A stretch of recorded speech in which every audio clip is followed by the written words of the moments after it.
大家好，我是你们的好朋友北极呀。本期介绍一部真实且残酷的农村题材电影《北方一片苍茫》，又名《小寡妇成仙记》。故事是这样的，在北方的一个小山村里，生活着一个死了2人丈夫的农村寡妇王二好。村里人都认为王二好是恶魔的化身。不久之后，她又转嫁给了大勇。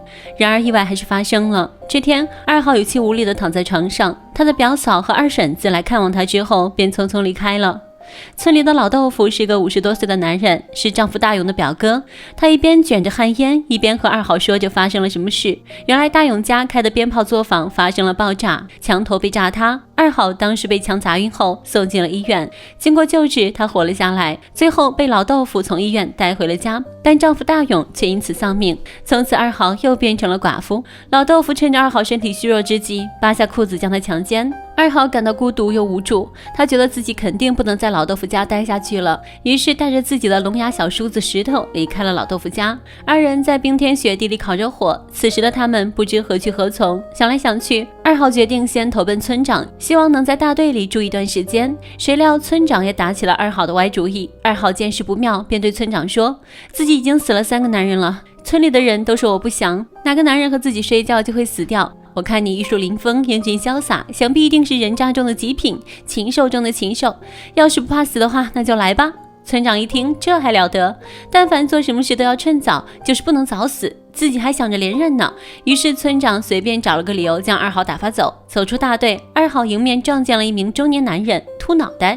秃脑袋曾经向二好的丈夫大勇借过2000块钱，不过当二好找他要钱时，这老秃驴以借条被烧为由不承认借钱的事。见秃脑袋耍赖皮，二好气不打一处来，在自己不会开车的情况下将秃脑袋的面包车开走，只是这面包车原来就是秃脑袋向大勇借的。另一边，村里的龙四爷是个又老又聋的算命老头，他瘫在床上没办法下地。这天二好来到龙四爷家，他向龙四爷抱怨说龙四爷给他算的那一卦一点都不准。原来龙四爷曾经给二好算了一卦，说他只要嫁给大勇就能过上好日子，还说这是他人生的最后一战，所以他才嫁到这里的。结果呢，大勇还不是死了。他今天来就是想讨个说法，还打算在龙四爷家住上几天。可是当他闻到龙四爷家满屋子的屎尿味时，又觉得这地方跟猪圈一样，简直没法住。但二好的心肠是非常的好，走之前他决定给龙四爷洗个澡，清爽一下。他将龙四爷放在盛满热水的铁桶里，只是四爷家没有肥皂，洗衣粉也没有，二好只好自己回去拿洗衣粉。可当他回到面包车那里时，村里的长舌妇大辣椒就跑过来找他闹事，还拿出一件内衣，非说是二好的，骂二好不知检点，勾引他家男人，说二好这是要克死他的男人啊。二好气急败坏，直接给了大辣椒一把猎枪，说你如果不信，有种就把我崩了，来啊来啊，磨叽啥呀，开枪啊。但大辣椒也不是省油的灯，你说开就开，那就成全你好了，最毒妇人心。大辣椒果然还是扣下了扳机，二好应声倒地。不过枪里面装的不是枪杀，而是大米粒，所以二好没受伤。但村里的这些长舌妇们头发长见识短，以为二好刀枪不入，吓得跑开了。到了晚上，二好和他的小叔子石头只能住在车里，因为他们实在没地方住了。石头虽然是个哑巴，不过2人能用手语熟练的交流。第二天，二好醒来后才想起龙四爷还在铁桶里煮着呢，煮了1夜，是个正常的人早就被烧死了，就算不被烧死，这大冷天的半夜也被冻死了吧。于是他慌忙地向龙四爷家跑去，半路上他又碰到了秃脑袋，只是不知为何歪着脖子。原来秃脑袋昨晚做了个噩梦，梦中的大勇告诉他，如果不还钱给二好，就会让他一辈子歪脖子，所以他要将2000块钱还给二好。这还没完，他还让二好给他一个大嘴巴子，说只有这样才能得到大勇的原谅。有这么好的事，二好当然是愿意做的。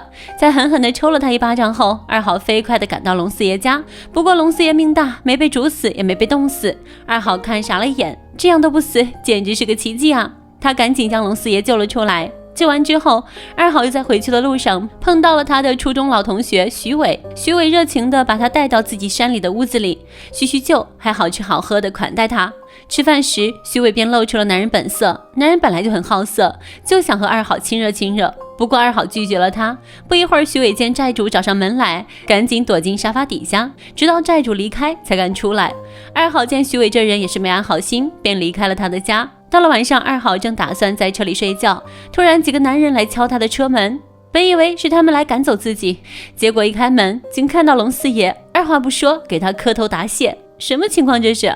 原来自从二好给龙四爷洗完澡之后，原本瘫软在床上的他竟耳不聋了，腿也不痛了，还能下地走了，开车也更有劲儿了。大家都认为是二好让龙四爷生龙活虎，重获新生。再加上上次刀枪不入的事，村里人都把他当成活神仙看待。说是巧合吧，也太巧了吧，可能是上天看到二好的善良，为他种下的善果吧。二好非常实在向大家解释，自己就是个普通人，哪里懂得治病啊，长得难看不说，说话又难听。不过大家还是执意把他当成活神仙，可见这里的村民是多么的愚昧。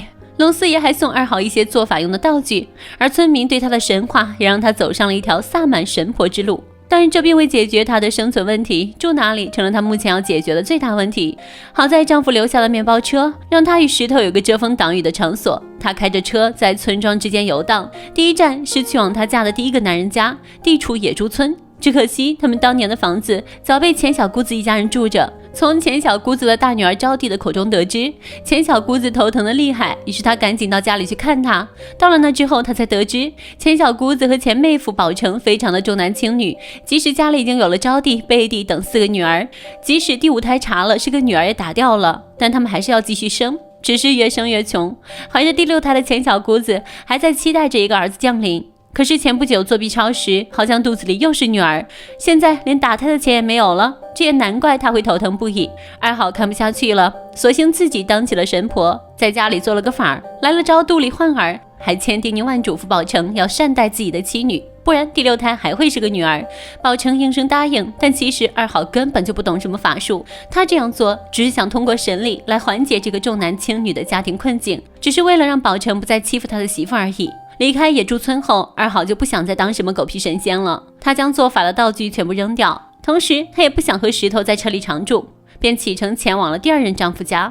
不过石头又偷偷把道具都捡了回来，二好还被吓了一跳，道具自己长了脚不成。当他们抵达第2任丈夫家时，恰逢一桩怪事，村东头小裁缝家的16岁小女孩蕊蕊突然跳井死了，警察也查不出原因。村里不少人还常常遇见她的鬼魂，人们变得人心惶惶，所以他们希望二好能帮助村子驱鬼。为了能有个居住的地方，二好也便答应了下来。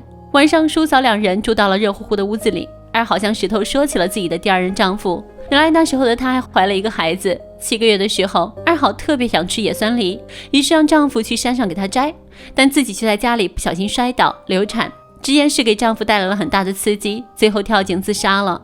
说到这些，二好很伤感，或许是丈夫的死法和女孩相同，让二好产生了怜悯之心。于是就在半夜，二好来到了小裁缝家看看，屋内空无一人，身后一个白发老头偷偷地跟在他们后面。二好在做了一些法术后，突然接到一个电话，是龙四爷打来的。他告诉二好说，二好临走前托付给他照顾的那只小狗被车撞死了，而且还发现小狗死前怀有2个月的身孕。二好说道，死就死了吧，至于狗怀孕的事，肯定是村里的那2头公狗干的。没想到这句话被外面的白发老头听到了，原来他和儿子因为侮辱个小裁缝的女儿，这才导致女儿怀孕跳井自杀的。白发老头错误地以为二好所说的关于狗干的事就是指他强暴女孩的事，以为二好真的是神机妙算。第2天，白发老头主动找到二好，不停地扇自己的耳光，向二好坦白了实情。知道这一切后，二好就借着驱鬼的由头，替女孩狠狠地抽打了这对禽兽不如的父子。一场法事之后，二好来到雪地，却出现了幻觉，看到那个死去的女孩活了过来，就站在他的面前。女孩不仅给他跳了支舞表示感谢，还告诉他，她的第2任丈夫并非死于自杀，而是为了给她去摘酸果子时失足掉进了井里。这一刻，二好陷入了沉思。这以后，二好开始死心塌地地当起了活神仙的日子，至少这样可以糊口。这天在集市上，二好劝一个找他算命的人说，不要总想着告状，应该把精力多放在孩子身上。到了中午，二好和石头饭店吃饭时，外面突然传来打架声，他跑出去一看，发现有几个追债人正在殴打自己的老同学徐伟。二好用一套说辞巧妙地制止了那场斗殴。晚上，二好和徐伟一起吃饭时，得知徐伟承包了一处山头做生意，只是生意实在不好。二好开始劝说起了徐伟，叫他赶紧拆掉那些牛棚，不要做些没有意义的事，多做点正事。其实二好明白自己不懂法术，但是他仍然在以神仙的身份好心的做着善事，好心的帮着别人。徐伟听从了他的意见，把那些木房子全都拆了，不过他却意外的挖到了一块价值200万的狗头金。徐伟欣喜若狂，想要娶二好过门，只是二好对他毫无兴趣。不久，钱小姑子的第6个孩子出生了，是个男孩，这让妹夫宝成兴奋不已，二好也替他们俩感到高兴。同时他也打算认招娣和贝蒂做自己的干女儿。但当他得知招娣和贝蒂都被宝成卖掉了之后，他又变得异常的愤怒。即使他气愤地找到贩卖人口的人贩子，也没有办法将2个孩子找回来。渐渐的，找他算卦的人越来越多，二好的名声也越来越大。游荡许久之后，二好再次回到了以前的村庄。他再次来到了龙四爷家，结果发现龙四爷晒地瓜时不小心从梯子上摔了下来，哭死在了自家院落，至今无人收尸。二好悲痛不已。早知如此，倒不如一直瘫在床上更好。这时村长也开始刻意的讨好二好，还同意二好去大队里住。有了村长的许诺，二好和石头便搬到了大队。到了晚上，村长告诉二好，徐伟要炸山开矿采金，但村子里是不同意的，还打算回收徐伟承包那块地。二好告诉村长，山神爷已经发怒，谁动那块地谁遭殃。但村主任误以为二好是在替徐伟说话，第二天便将一桶百家尿浇在二好身上，说这样就能去除二好的神力，而他们自己则跑去炸矿了。屋漏偏逢连夜冰雹，小叔子石头用自制的苹果炸弹去打猎，猎物一咬就会被炸死，没想到猎物没找到，反而把自己给炸死。现在二好身边一个亲人也没有了，原来好人也不一定长命啊。晚上徐伟告诉他，那块狗头金经过鉴定根本就不是金矿，而是铜矿。但村子里的人都以为徐伟对他们撒谎，还是执意要去采矿。只不过这次他们开矿的时候全被埋在了矿里，村里的妇女们唯一想到的是二好，还抢走了二好身上的最后一张符。他们希望自己的男人平安归来，只是人死了就再也回不来了。二好看了看他们，很是无语，然后黯然神伤地走进了村里的忏悔室，一把火将自己烧成了灰烬。影片反映了农村很多现实背后的惨剧，包括留守老人的孤独、重男轻女、偷盗打猎野生动物、留守儿童被侵犯、为了钱破坏环境等等。但是农村却不只有愚昧无知，不只有自私肮脏，还有赤子之心，还有真诚原则。此外，这部影片虽说是农村，可是它更多的是揭露人性的丑恶。人性之恶不分地域，但人性的真善美也处处都有。本期的故事到这了，小伙伴们，下期见，拜拜。